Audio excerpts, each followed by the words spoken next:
Hey, what's up? It's the Daily Nub. Here we go. We're back. We're back at Team League, and we're ready to rock.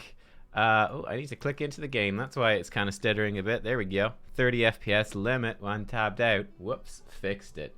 But yeah, to follow up on that question, yeah, we're doing Team League. I'm very much, I wouldn't say actually very much. I'm looking forward to when they combine Hero League and Team League. Hello. I think it's gonna be nice. Especially I think with the HGC being removed and a lot of the pro players leaving the game. Hero League is a bit like meh. It's a bit meh. And Team League is perhaps a bit too casual. So I think combining the two together is gonna be pretty nice. And I would also say, oh, I should probably hover something. What do I want to play? Oh, I know. I want to play Sylvanas. Let's see if we can get that. Yes. Yes.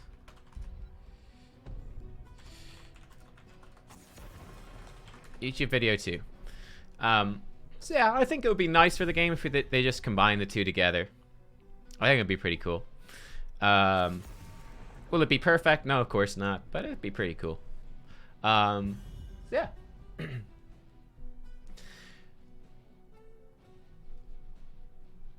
One question that was really interesting on my last video was like, hey, no, are you enjoying making the daily content? And I don't know if I am. It's kind of interesting. We've been doing it, I guess, like a week and a half now. I think there was one day I forgot to put up the YouTube video of it, but doesn't matter too much. We did stream every day, and my voice is breaking every day. I could take Sylvanas now. That could be fun. Better use family-friendly language. Okay, I guess I'll go for this. Hi, YouTube. Oh, hello. Quickly. But yeah, so there's Asmodan. That's a good pick for them. And Orphea. Two very solid picks, of course. Actually made it through the bans, which is interesting. Personally, I would not ban Genji on Tomb of the Spider Queen in Team League. But it's okay. Seems like a nice guy, Magugu. Asking if he could solo lane. Stitches. We could just take the Thrall now. Or we could take the Lucio. It's going to be Lucio. Okay, well that gives them time to work stuff out. But in terms of do I enjoy this or not, I don't know. Like, this is the thing, right? It's obviously a pro and a con of the format. Which is, okay, we sit down every day. We play one game every day. So it's basically like essentially like this totally honest series where it's like, well, this is the first game every single day. This is what it looks like, you know, win or lose, you know, great game, terrible game. It doesn't matter. That's what's going to go up. So, you know, it's funny. It's one of the most, like when I more handpick the games and I only put up like the best games, like ones where I feel like are pretty competitive. Or where at least our team did better. So it tends to be more wins than losses because I think it makes for a better video because you're like, yes, look, here's like teamwork that we put together really well and we won the game. Or if it's a very close game, then it can be really good to like win or lose. But when I handpick the games, one of the most common requests and most common comments is like, why do you only put up these games? It's like, why don't you put up like more of your losses or where you get stumped? Stop cherry picking. But then if you put up everything, then you get one of the most common comments is like, why are you putting up these shitty games? Go cherry pick the games. You just can't win with comments, right? But for me personally, on a personal level, it's like, okay, I don't particularly have a passion in making, like, not anymore, in making like really in-depth or like super top quality hero stuff. And also just realistically for me, like, in terms of my life, it's not really a very good option either. Certainly not with them cancelling HGC and drawing back on development. It's like making it like a full-time thing. It's just not feasible, like, financially. So, gotta do other stuff, basically. So that's part of the reason for this series, is that you guys keep getting daily content. With as small a time investment as possible for me, because that's the thing for cherry picking a game, and you guys who've been around for a lot of the streams know this, right? you guys have been around for the streams for a long time know this, is sometimes you could stream for like 6 hours straight trying to find like one game that's worth using, right? It can be quite rare to actually get like good games. That's one of the main reasons actually why my personal interest in making like more in-depth heroes content isn't there. It's because the amount of good games to like just kind of average or poor games is very, very small. It is just how it works. You got 10 people in the game. Even when it's match made well, and it's like both teams are balanced, both teams have an equal chance to win, and players are relatively similar skill level, all it takes is for one guy to have gotten like 2 hours sleep last night, or for one guy to be in a bad mood, or it's kind of cold and his hands are cold, and then they play significantly worse, and then that radically unbalances the game sometimes. You know? It's like, it's so rare for everything to actually come together, and to get those games where you're like, wow, okay, everyone picked a great hero, everyone is playing really well. And it's like a really close back and forth competitive game. You know, I think everyone feels challenged. Everyone kind of walked away learning something, and it was a cool experience. Like, that's actually really rare. So that's part of what puts it off for me. And that's nothing to do with HOTS in particular. That's just the nature of a 5v5 game. But anyway, that's kind of my bit of a rant about that. But yeah, in terms of actually making the content and do I like doing the daily thing, I'm not sure, honestly, because I do feel a little bit bad, because you know, I feel bad when it's a bad game. I'm like, oh, the daily game today was kind of bad. So for me personally, what I'm trying to work out is, okay, can I give like interesting commentary and thoughts or discussion and stuff, so that regardless of whether it's a good game or a bad game, there's still like tips being picked up and stuff like that. And then also trying to find the balance. We had this yesterday where we had like one of the games, and I was like, my god, I'm talking about stuff so much, there's so much stuff to talk about, so many tips, that I'm just concentrating on that and not on my own gameplay. So then my own gameplay is bad, and then I feel bad for letting my team down, and it's all a disaster. It's very difficult making videos. Very difficult. The challenges are many. Anyway, we're going to play some Sylvanas. She's quite interesting. Oh, it's going to be pretty gnarly. We'll see how it goes. We're going to grab Unfurling Shadows because it's awesome. We're looking for Stitch's hooks. We'll see if we get anything. Probably not. Lucio's looking for stuff. Mugugu, he's bouncing around. ETC has really come up in the world.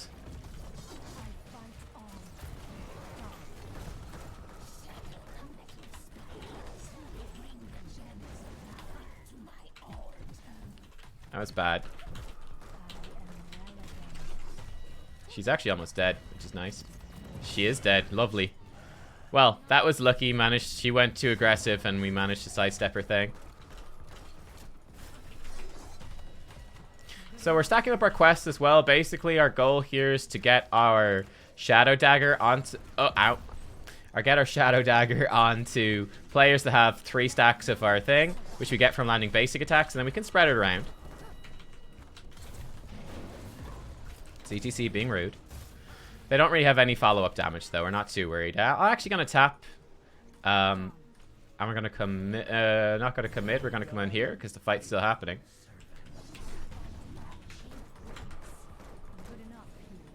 Didn't get any stacks there, but it was worth it. Walk out of that. It was worth it to not get stacks there. Better to turn off the minions just to reduce some of the damage coming in on our team as they're diving in aggressively. You want to be quicker at doing that stuff than I was there. Playing it too safe. And again, we're going to save our W to try trade into heroes, right? We're not going to just throw it at minion waves too much. Not too much. Prioritize getting heroes. Good hook attempt. Didn't work out, but it's a good attempt.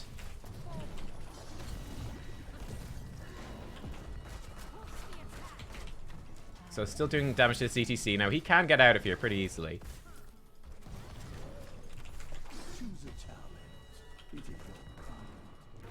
That's a little unlucky. The hook didn't hit, but we got close to getting some kills. This has been pretty crazy so far. Possession's pretty good. I think on this map, though, we're going to get Unstable Poison. We're going to try this out. I think it should work well for a bit of extra wave clear. Not what I'd probably ideally take, but I think it's the smarter option in this case. We can make this spread, which is nice.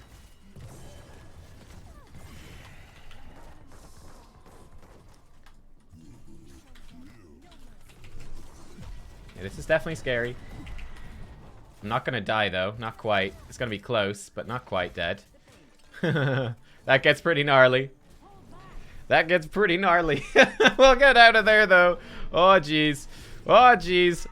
I maybe should have focused the ETC more. I was maybe overly prioritizing stacks. But anyway, yeah, this is just purely to give us some extra wave clear because it's so important on this map, especially for de-pushing these objectives. We're going to come soak this, hopefully get there for most of it. We're going to get Festering Wounds then, where Haunting Wave will apply 3 stacks of Banshee's Curse. And this is where it gets kind of crazy with this build, because what we're going to be doing is we're going to be using our E aggressively, which is actually, I've tried it once, and it's actually very difficult to do.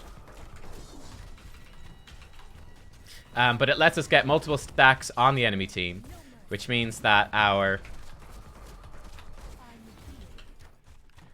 what's it called? Our W, when we do spread it through the enemy team, is going to be doing lots of damage. Extra damage, of course, from our just trait, just naturally doing more damage. And we'll also stack up our level 1 quest, making our thing do more and more damage. And this is basically the plan with this.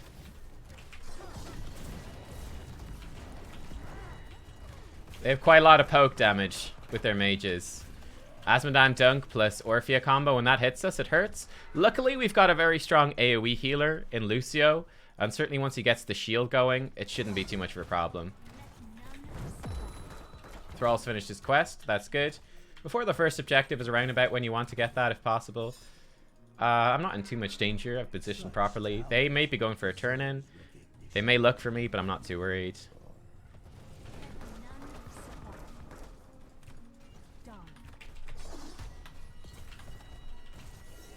And we're just stacking this up a little bit.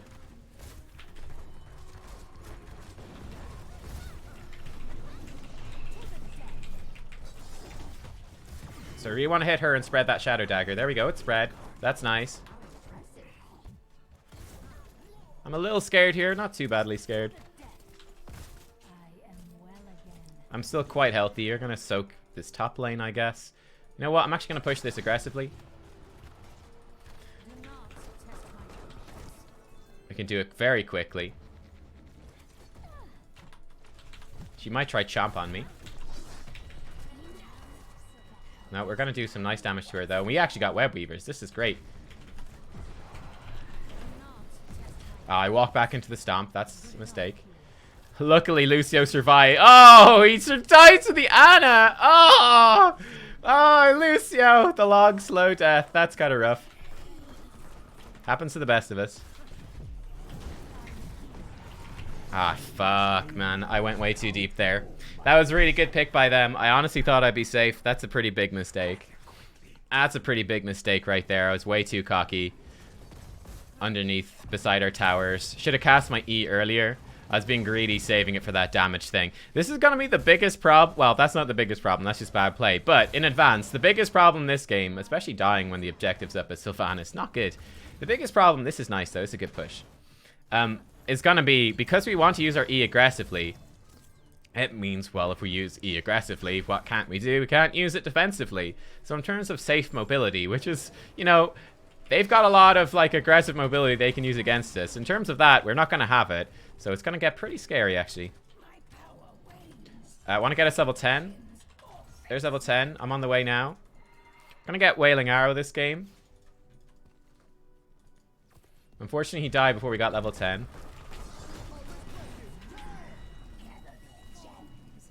Okay, Lucio Sound Barrier. That might have been a good point to do something, but nothing came of it in the end.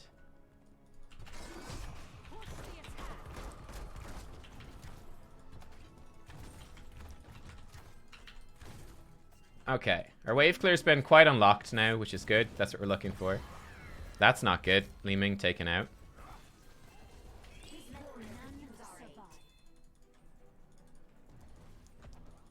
Okay, so we're all going bot. We're looking for a kill on Greymane. We should definitely get it. I've been put asleep. That's okay.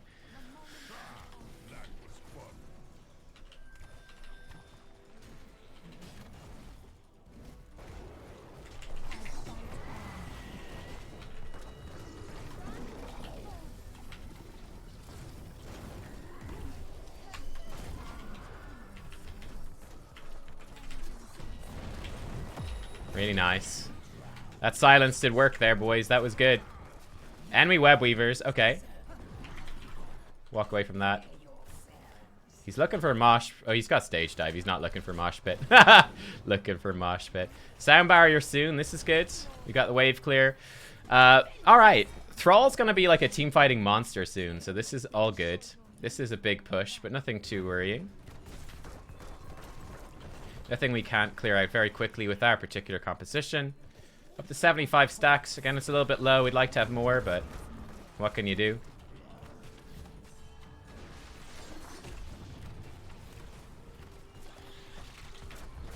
They've got really big pushes in all these other lanes. And poor E button. It's getting well used. They're most likely, I think we just let them take bot lane. I don't think we can stop them. It's too big of an ask. Asmodan's been dunking well, finished his quest. Very good map for Asmodan. Anyway, we'll lose one fort. That's kind of expected with an objective this late. I'd be very careful here about forcing this. Ooh, Lucio, that's scary. Okay, he gets out alive. Good. That was scary. Get that dagger spread going. Thrall is going to be the focus again.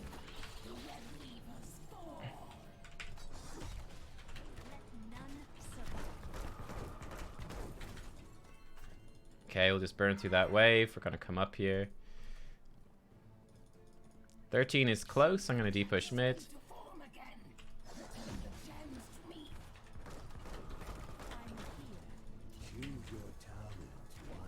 We've got 13. This is good.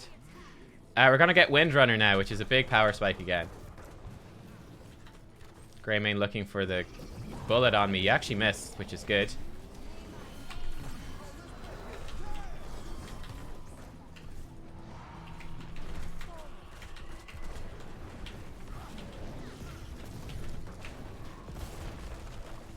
A good Sunder.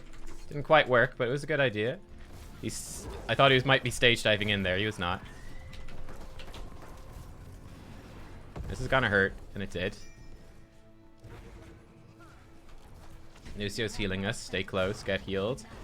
Thrall's looking a bit low. They have a scary comp. Wasn't the best fight for us to pick. This has actually been a pretty good game on the whole, I have to say.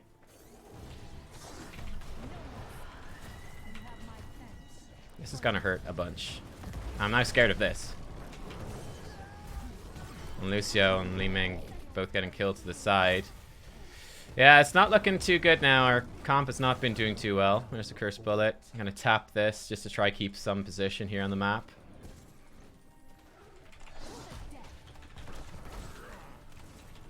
They're gonna steal our Bruiser camp. Nothing we can do about it. Want to make sure they don't push any further.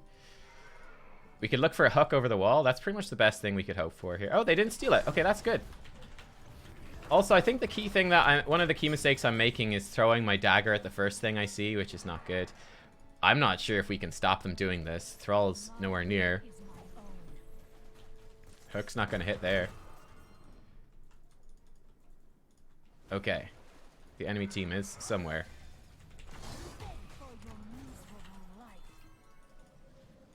They are almost definitely going to invade us here. Okay, that's a very early sound barrier. I don't know if we can make use of this. I'm scared. I'm scared. That's our main defensive gone. That makes us extremely vulnerable here.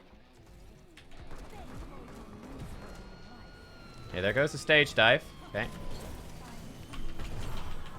Oh, he's dead already before...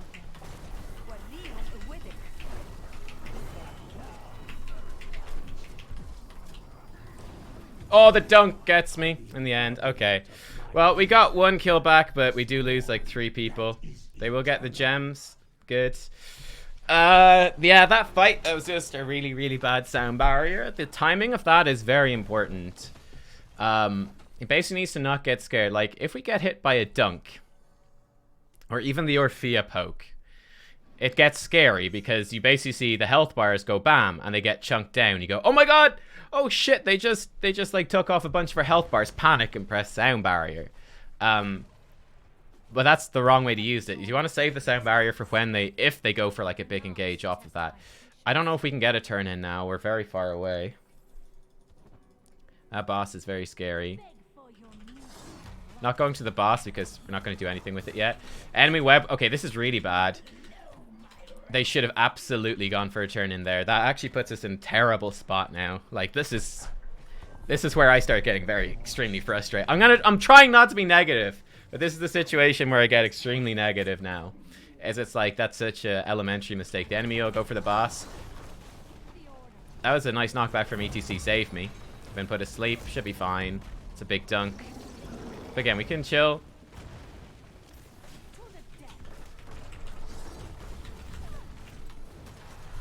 Let's use this aggressively. We're not going to do anything with it, probably.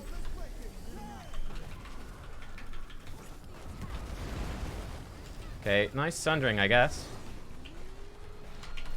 I'm going to definitely get out of there. I'm going to throw this in aggressively.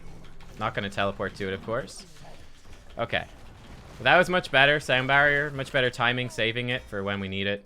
We're going to get life drain. I'm going to heal for damage stealth. This should hopefully keep me alive. That sleep hurts a lot. I'm super dead now. That was a really, really good sleep dart. That's totally my bad. At the same time, teammates are over positioned bot lane. It's like the enemy team was just top. The enemy team came mid lane. Where did our team go from top to bottom with everybody? It doesn't make any sense. You want to send like maybe 1 or 2 people with decent wave clear towards the bot lane to just, you know, de-push it a little bit. But the priority there is sending most people to mid, because that's where most of the enemy team will be. So you certainly want to be positioned more towards that. How about a Murky game? Maybe. I don't really enjoy playing Murky. And that's going to be game over there. Rip. I think, like, that went very quickly to being a loss from 2 very large mistakes. Large mistake number 1 was that whilst the enemy team had moved as 5 towards the top boss and we're taking the boss as 5, instead of going and getting a turn in to counteract the boss, our teammates just were running in circles, and then the enemy team was able to get a turn in themselves, synergized with the boss. So they got a massive push through the top lane, which is very scary. And then massive mistake number 2 is, again, the enemy team is in the top lane, they destroy the top keep, they rotate towards the mid lane, and then instead of having multiple of our team also rotate to mid lane to stop that, our teammates, all of them, rotated towards the bot lane instead. Why is everyone going to the bot lane? You're just going to let them have this death ball push in mid lane. You want to get some return damage on it, especially while the walls are still up. So I was basically left alone and targeted down. Now, it was a very good sleep dart from the Ana, and I should have been more aware of that. But still, there's like very, very big positional mistakes there going on. Yeah, rip indeed. Rip indeed. But well played by the enemy team. They got very much a power drop. I'm really impressed by ETC, by the way. This hero has been just dominating Team League from what I've seen. He's seems to be the tank to watch out for now. Sylvanas is okay. Hard to say. I think she doesn't really fit with this composition. She doesn't really fit with this composition. She fit with the composition that is like more of a stronger fight. This is more of like a pokey comp with the Li Ming and the Thrall. Sylvanas doesn't really go with that. That being said, I did first pick it, I think. So anyway, but yeah, it doesn't really fit. This is more of like kite backwards and poke them down. Like kiting backwards with the Putrid Bile, try hook someone out of position, Lucio kind of protecting. It's very much fight sort of going backwards type thing. It's not a going in aggressively type thing, which is where Sylvanas with this build in particular works better. It's when you can go in a bit more aggressively. We're basically running backwards all the time. And in that, when you're running backwards, you can't really trigger good Unfurling Shadows. You can't get good waves through the enemy team. And you can't really stay in range for your Q all that well. Whereas they had a very much a go forwards team, which is like Azmodan throws in the dunk, then you know, ETC goes in, Greymane goes in, Orphea goes in. If I was like, let's say if you hypothetically swap Sylvanas and Azmodan spots here, I think you'd have a much better situation where you'd have this would be a very much like dive, like go forwards, go in aggressive team, and I think Sylvanas would thrive there, whilst also providing the wave clear. And I think Azmodan would have thrived more here, where it's like, okay, we're gonna mostly poke him down and get him low, and when they team fight us, we're gonna like punish them with like big AoE burst damage. Like when they go in for the team fight, we got good counter initiation. So yeah, there you go. I think there's a lot of tips there. Rip Sylvanas, GG's.